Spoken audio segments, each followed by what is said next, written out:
This video is for entertainment purposes only. There are things that happen which are a spiritual marker.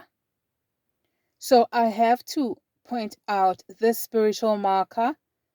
And before I step on people's toes, I have to clarify this.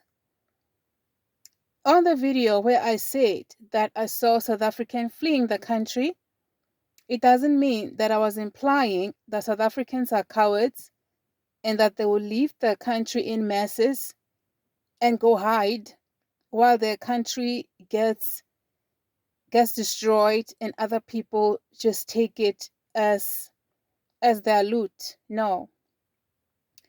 Actually, it is quite the opposite. On the contrary, God has already confirmed that South Africa will have victory on this coming war.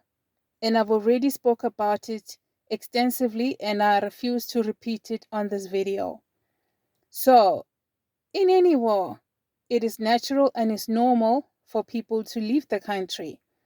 So, when South Africans see other South Africans leave, it doesn't mean that they will lose the war.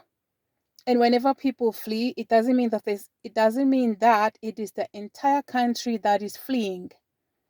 So God has granted victory to South Africa, meaning it is obvious that it won't be many people who will flee compared to the number of people who will remain behind. Now that I've clarified that, I just want to get onto the message. There are some things that happen which we can use as a marker, a spiritual marker for certain things which are to happen.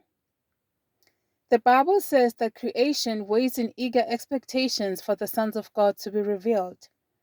This doesn't only speak about the remnant being unveiled, it also speaks about spiritual gifts being activated. So this is a marker. South Africans are very patriotic, very patriotic. So the day we see a South African flee the country and touch ground of another country like Zimbabwe, that is a marker that there will already be a spiritual, is either there will be a spiritual release or the spiritual release would have already happened. So there are spiritual gifts, spiritual giftings, and spiritual giftings that will be activated at that time. And that is a marker that literally closes one chapter or one era.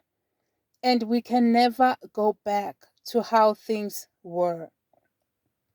So God uses different things to let us know when different seasons starts. And some seasons are longer than others. Some are very short. But the activating and the unveiling is going to happen once the South Africans touch soil of another country, e.g. Zimbabwe. That is when there'll be a spiritual awakening. For some of you, God has showed you spiritual gifts that you'll be walking in, and you have not yet walked in them. So why is God activating them when we would already be in trouble and some of our people would have left our country? Why would God do that? It is through pressure. It is through pressure that certain things are born. The great things, the beautiful things, special things are born out of pressure. That is the first reason. So it also has to do with the timing. So nothing is just a coincidence.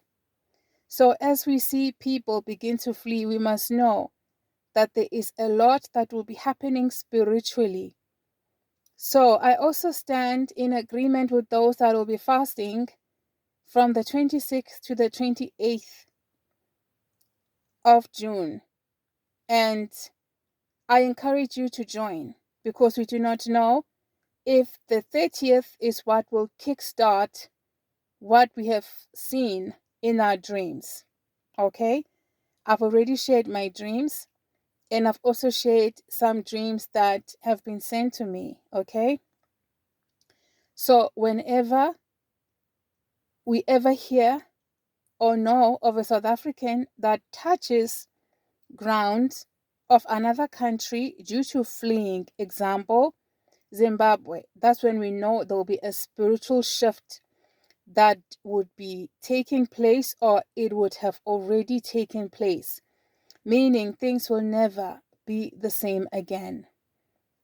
And why would God want to activate this when South Africans have already left the country? Because it's not all who would have left the country. And it is another proof that South Africa will conquer and that people will come back, those who have left, to try and pick up the pieces. So even after that, life will go on. And with all of that, people will have the strength to get up and rebuild, because there would already be that spiritual activation that had already been done within the people whom God has chosen, or within the people whose hearts are open. So anything to do with faith, anything to do with God, it is open to those whose hearts are open, to those whose minds are receptive, to those of a humble spirit. Thank you, guys. God bless.